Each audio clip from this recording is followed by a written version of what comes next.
guy, it seems, that Tom Brady has now replaced as the consensus GOAT. How do you feel about that? Is there a GOAT in the NFL? Was it you? Has Brady replaced you? I think Tom's, taken his place on the top up there a long time ago. So he's had a tremendous career. It's fun to watch. And,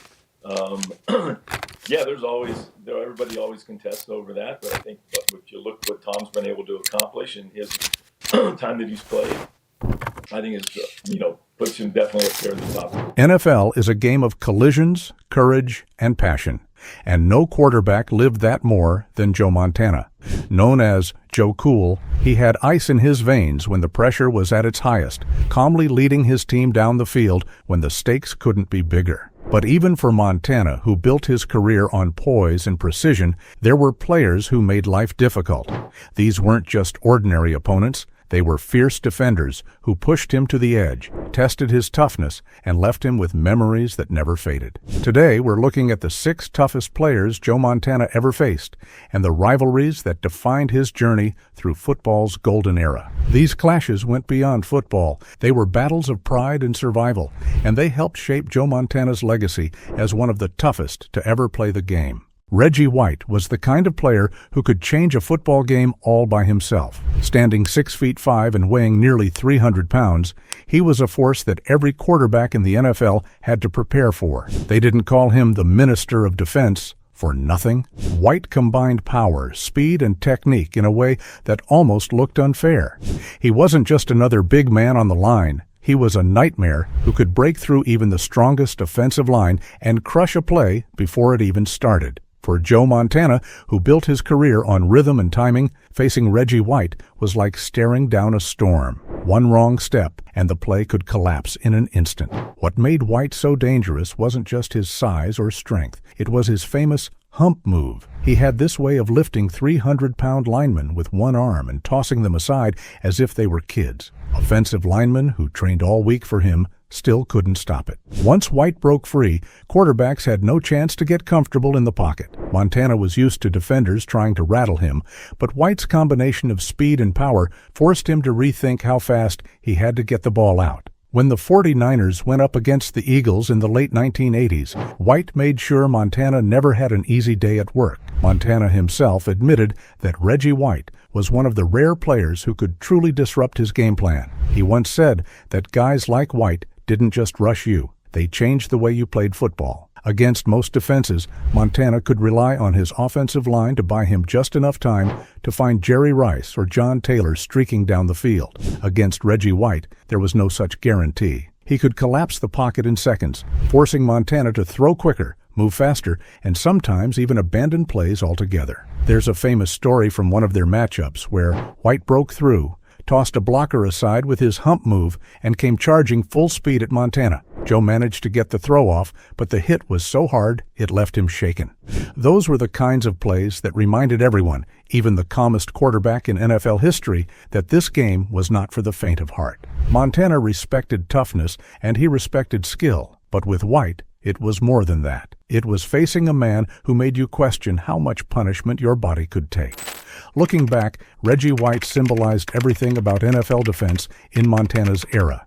He wasn't just another pass rusher. He was the standard of dominance. White went on to collect 198 career sacks, 2 Defensive Player of the Year awards, and a place in the Hall of Fame. But for Montana, it was personal. Reggie White wasn't just numbers on a stat sheet. He was the player who forced him to play faster, think sharper, and stay tougher. In many ways, White brought out the best in Joe, because to survive against the Minister of Defense, you had to be at your absolute best on every snap.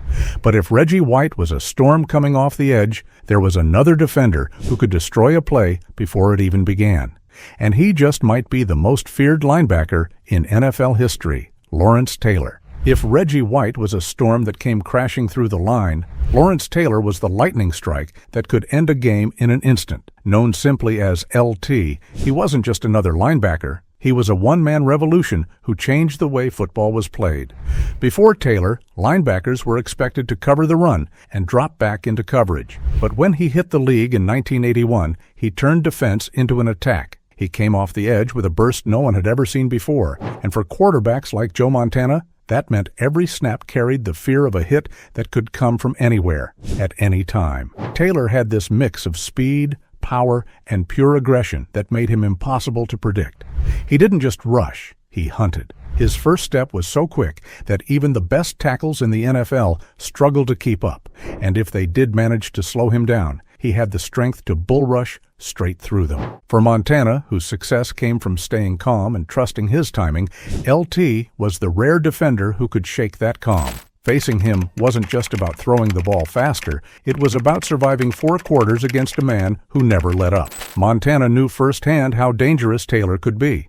In the 1980s, the Giants and 49ers clashed in some of the most physical NFC playoff battles of the decade. Those games were wars, and Taylor was always in the middle of it. There's a story from the 1986 divisional round where LT and the Giants' defense swarmed Montana, sacking him multiple times and shutting down the 49ers completely. San Francisco lost 49-3 that day, one of the toughest defeats of Montana's career, and it was Taylor's relentless pressure that set the tone. What made LT stand out wasn't just his physical gifts, but also his mindset. He carried himself like a predator who believed every quarterback was prey. Teammates and opponents alike often said he played angry, almost as if he had something personal against whoever was under center. Joe Montana, calm and composed as ever, rarely admitted when players got to him. But when he spoke about Lawrence Taylor, there was no hiding the respect. Montana once noted that LT wasn't just strong, he was different. He forced entire offenses to adjust, leading to changes in blocking schemes, double teams, and even the invention of new protection strategies. Looking back, Taylor's impact went far beyond his battles with Montana. He finished his career with 2 Super Bowl rings, 10 Pro Bowls, and is widely considered the greatest defensive player of all time. But for Joe, the memory of lining up against LT wasn't about stats or awards. It was about the feeling that at any moment, the most feared man in football could end the play, or the game, with a single hit. And if Lawrence Taylor brought chaos with his speed and power, the next rival Montana faced was just as intimidating for a different reason: a relentless field. General who commanded the middle of the defense with his eyes, voice, and bone-crushing hits, Mike Singletary. By the way, if you're enjoying these stories, don't forget to hit that subscribe button. It really helps us bring more classic NFL rivalries and legendary moments straight to you. If Lawrence Taylor was chaos coming off the edge, Mike Singletary was order in the middle of the field. As the heart and soul of the Chicago Bears defense in the 1980s, Singletary was more than just a linebacker. He was a commander. His eyes told the whole story. Teammates used to say they were as wide as headlights, scanning every movement on the field, reading plays before they even developed. For quarterbacks like Joe Montana, that meant nothing came easy against the Bears. Singletary wasn't just reacting, he was anticipating, putting himself in the perfect spot to shut down whatever the offense tried to do. The mid-'80s Bears were built on intimidation, and Singletary was their voice. He had this booming presence in the huddle, barking orders, demanding effort, and setting a standard for toughness that everyone followed. When Montana lined up against Chicago, he wasn't just facing 11 defenders. He was facing an entire unit driven by Singletary's will. Every throw, every handoff came with the risk that Singletary would blow it up before it had a chance to succeed. One of the most famous clashes came in the 1985 season. The Bears were in the middle of their legendary run, a defense so dominant it still gets talked about today. They finished that year allowing the fewest points in the league and steamrolled their way to a Super Bowl win. In a Monday Night Football game that season, Chicago embarrassed the 49ers, with Singletary leading the charge. Montana was pressured constantly, and every time he looked downfield, Singletary seemed to already know where the ball was going. The Bears won 26-10, and it wasn't just a victory, it was a statement. That defense, with Singletary in the middle, had the power to make even the greatest quarterbacks look ordinary. But what separated Singletary from others wasn't just his talent, it was his discipline. While some defenders thrived on trash talk or wild emotion, Singletary was all about preparation. He studied film like a coach, memorizing tendencies and small details. Montana himself respected that. He once mentioned that against players like Singletary, it felt like you were playing chess instead of football. Every move you made, he seemed to already know the counter. And when he got there, he didn't just make the tackle. He delivered a hit that reminded you this was the NFL in its most brutal era. Singletary went on to have a Hall of Fame career, collecting 10 Pro Bowl selections and 2 Defensive Player of the Year awards. But beyond the numbers, he represented a style of defense that defined the 1980s: smart, tough, and unrelenting. For Joe Montana, games against the Bears were battles not just against talent, but against a leader who embodied toughness in every sense of the word. And if Singletary was the general of his defense, the next name on Montana's list was a warrior cut from the same cloth. Only this time, he wasn't an opponent. He was a teammate so fierce, Montana often admitted he was glad to never have to line up against him: Ronnie Lott. When people talk about the toughest defenders in NFL history, one name always rises to the top: Ronnie Lott. And for Joe Montana, it was a blessing that Lott wore the same jersey. Montana never had to fear lining up across from him on Sundays, but he saw firsthand what made Lott so terrifying. In practice, in games, in the locker room, Ronnie Lott was intensity personified. Lott joined the 49ers in 1981, the same year Montana led the team to its first Super Bowl win. From the very beginning, he set a tone. He wasn't just a defensive back, he was a wrecking ball disguised as a corner and later as a safety. His hits were legendary. Wide receivers who dared to come across the middle against San Francisco often paid the price, and quarterbacks who tested him learned quickly that he could deliver punishment just as fierce as any linebacker. Montana once admitted he was glad Lott was on his side, because if he had to face him, it would have been a nightmare. One of the most famous examples of Lott's toughness came in 1985. He shattered his finger making a tackle, and instead of sitting out, he had part of it amputated so he wouldn't miss games. That story spread across the league, instantly cementing his reputation as one of the toughest players ever. For Montana, that moment summed up who Lott was: a player who would sacrifice anything for his team and for the game. If that kind of commitment didn't inspire the rest of the roster, nothing would. But Lott wasn't just about big hits and toughness. He was also one of the smartest defensive players of his generation. He had a knack for reading quarterbacks, baiting them into throws, and then making them pay with an interception. Montana, who knew exactly how difficult it was to outthink defenders, respected Lott's mind as much as his body. Having someone like Ronnie in the secondary gave the 49ers an edge that other teams couldn't match. It wasn't just about scaring opponents. It was about outsmarting them too. There's a story Montana once told about practice, where even in a controlled environment, Lott never turned the intensity down. He hit guys hard, he barked at teammates to stay sharp, and he carried himself like every rep mattered. That kind of energy rubbed off on everyone. Montana might have been the calm leader on offense, but Lott was the fiery enforcer on defense. Together, they created a balance that turned San Francisco into a dynasty. Ronnie Lott finished his career with 4 Super Bowl rings, 10 Pro Bowl selections, and a place in the Hall of Fame, but stats never fully captured who he was. For Montana, Lott was proof that toughness isn't just about size or strength, it's about commitment, sacrifice, and the willingness to give everything for the team. He wasn't just a teammate, he was a symbol of what it meant to be a 49er. And while Lott was the kind of player Montana was grateful to play alongside, the next name on the list was a different story. A fiery pass rusher who sometimes played with him, sometimes against him, and always brought chaos. Charles Haley. Quick break. I want to hear from you. Who do you think was the single toughest defender Joe Montana ever faced? Drop your answer in the comments and I'll be checking them out. Few players in NFL history were as unpredictable, fiery, and flat-out destructive as Charles Haley. For Joe Montana, Haley was a rare kind of challenge because sometimes he was an enemy and sometimes he was a teammate.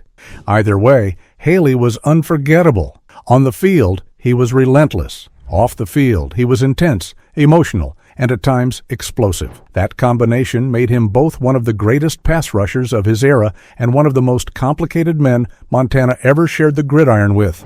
Haley entered the league in 1986 with the San Francisco 49ers, joining Montana during the team's dynasty years. Right away, he made an impression. At 6'5" and over 250 pounds, he had the size of a lineman, but he moved with the quickness of a linebacker. That blend of speed and strength made him a nightmare for quarterbacks. Montana saw firsthand in practice what other passers dreaded on Sundays: Haley's ability to come off the edge and blow up plays before they had a chance to develop. Even in training camp, he treated every snap like a playoff game, chasing down quarterbacks and barking with his trademark intensity.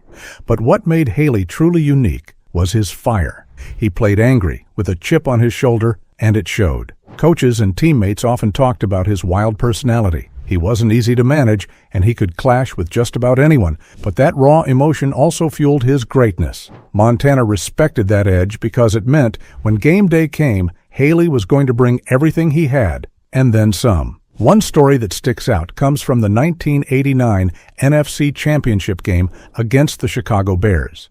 The 49ers defense, led by Haley, was all over quarterback Mike Tomczak, never giving him a chance to get comfortable. San Francisco cruised to victory, and Haley's pressure was a big reason why. Montana knew that having Haley on his side gave the 49ers a weapon that could break the will of an opposing offense. But when Haley later moved on to the Dallas Cowboys, Montana understood why so many quarterbacks had dreaded facing him. In Dallas, Haley became Montana's rival. The Cowboys and 49ers had one of the fiercest rivalries of the early 1990s, and Haley was right in the middle of it. With his hand in the dirt and that familiar fire in his eyes, he chased quarterbacks with the same intensity he'd once shown in practice against Joe. Facing him now wasn't just about avoiding sacks, it was about surviving the emotional storm Haley brought with every snap. By the time he retired, Haley had collected 5 Super Bowl rings, more than any player in history at the time, along with 100.5 career sacks.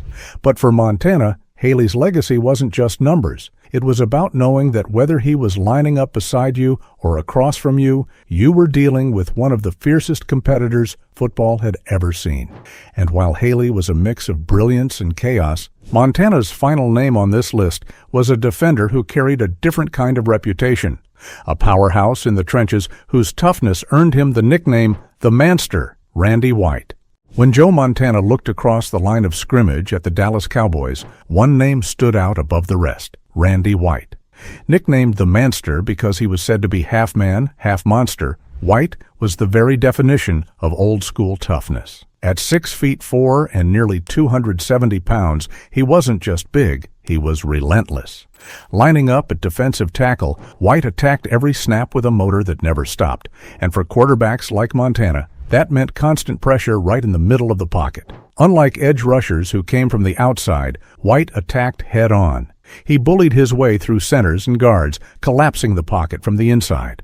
For Montana, who relied on stepping up to avoid edge pressure, facing Randy White took away that safety net. If White won his matchup, and more often than not, he did, there was nowhere for a quarterback to run. It forced Joe to release the ball faster, sometimes before his receivers even had a chance to break free. That kind of interior disruption was rare, but White made it a trademark. Montana's battles with the Cowboys in the 1980s were some of the most memorable games of his career. Dallas wasn't always at its peak during those years, but when they had Randy White anchoring the defense, they were always dangerous. White brought intensity to every matchup, fighting through double teams and still managing to find ways to get in the quarterback's face. Coaches used to say he played with the heart of a linebacker trapped inside a lineman's body. He was quicker than most men his size, and once he got leverage, it was game over. There's a story from early in White's career that sums up who he was. In the late 1970s, he broke his hand, but refused to sit out. Instead, he played with it heavily wrapped and still managed to dominate opponents. That toughness carried throughout his career. For Montana, going up against a man willing to play through pain like that wasn't just challenging, it was intimidating. You knew White wasn't going to give you a break, no matter the circumstances.